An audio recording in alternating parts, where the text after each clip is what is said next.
Yeah, that's all right. We'll share.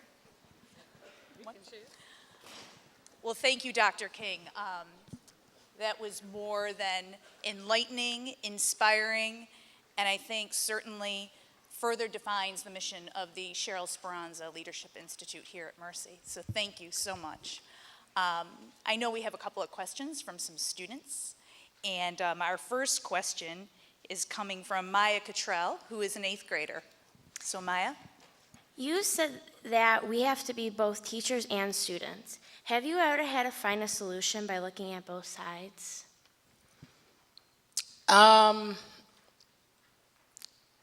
Let me kind of answer the question this way.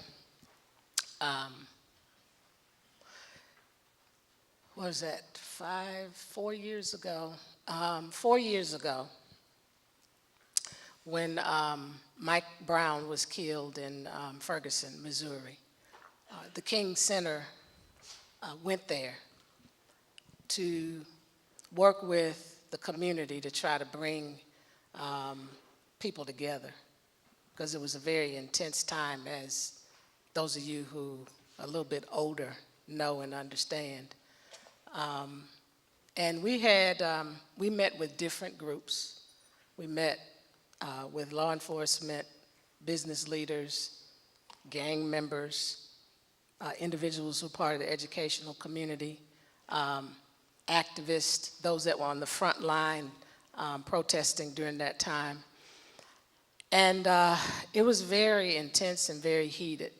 And one of the things that we try to do through my father's nonviolent leadership philosophy and methodology is to provide an atmosphere and a setting where parties who may be at odds with each other can come and really learn how to find a common ground. And so I remember distinctly when we set out to have the 4 days of training. And there were a few of the activists who did not want to be a part of it because they did not want to be in a classroom with people who had already, in their mind, terrorized them, meaning law enforcement, on those front lines when they were trying to protest the killing of Mike Brown. And they didn't want to be in there with law enforcement because law enforcement by law, had to have their weapons with them. And so they felt a little trauma.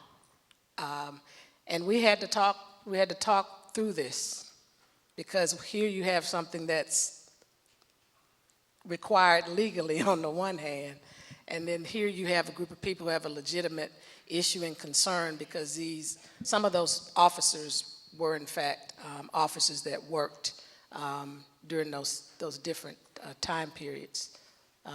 And so what we decided to do, instead of making the decision for them, we let the entire group who was in the training make the decision. Now, this group consisted of not just those activists on the front line, but it consisted of, people from the educational community, gang members, people from the business community, et cetera, that I talked about earlier.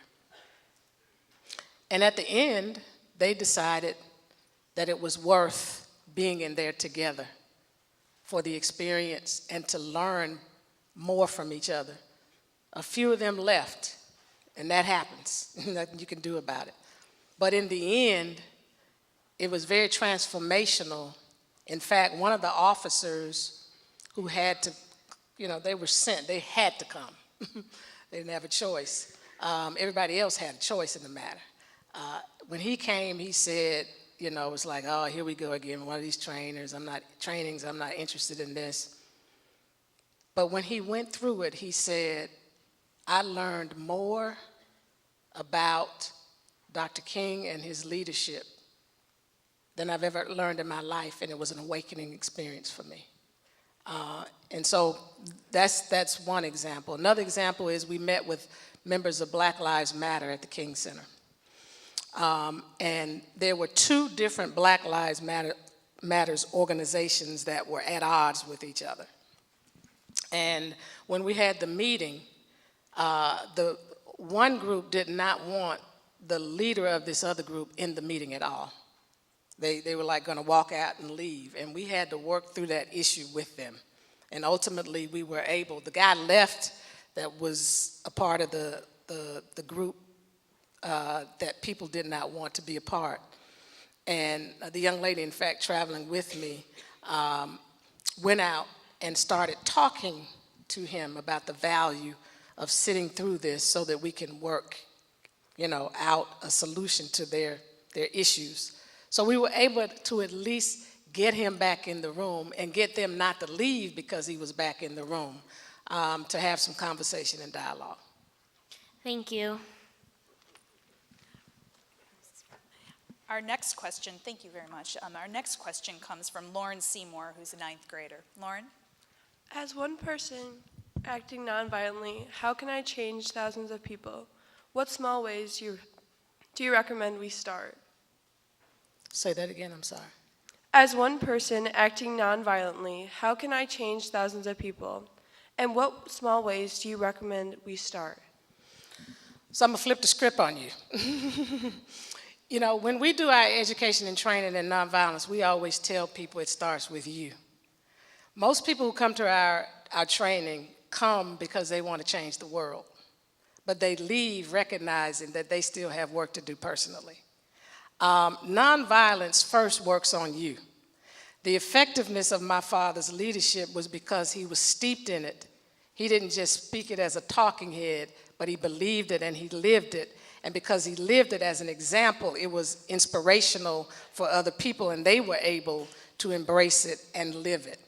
And so for us, we say, look, when it comes to nonviolence, the first person is you that must be transformed.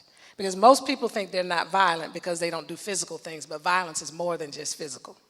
You can be violent with your tone and tenor and the way in which you speak to people. You can be even violent in your thoughts. You can be violent in the policies that you set. There are so many ways that people can be violent. And so once we take people through that process and they realize, oh, whoa, I have work to do, then it puts them in a better position when they're speaking to other people and trying to lead nonviolently to get other people to come along. And so the way I teach it sometimes, I bring a mirror and a window.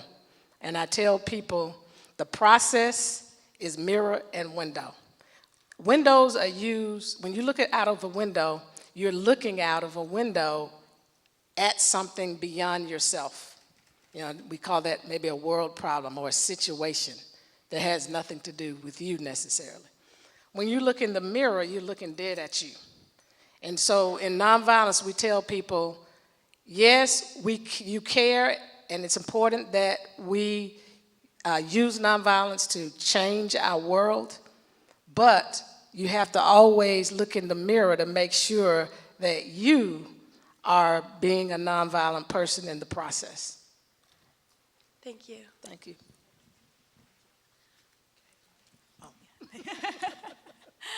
Thank you so much for your time today, Dr. King.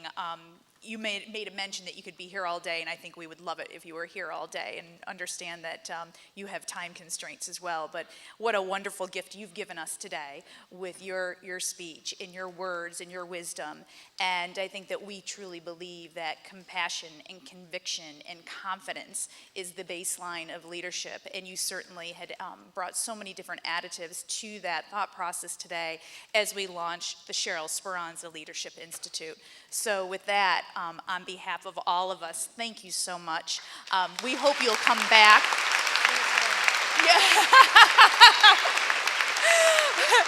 I don't know if you heard that, but she'll come back when it's warmer, which may be good timing that we'll have you back once the Leadership Institute is formally launched here, so you can see the transformation through your own eyes.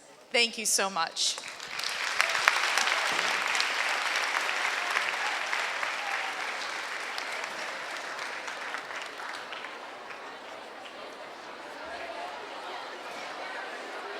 Good morning, or now it's afternoon. Thank you. Thank you again for joining us today. It was a truly life-changing and inspirational morning. I have some directions for all to ensure that the next portions of the event run smoothly and efficiently and orderly. So please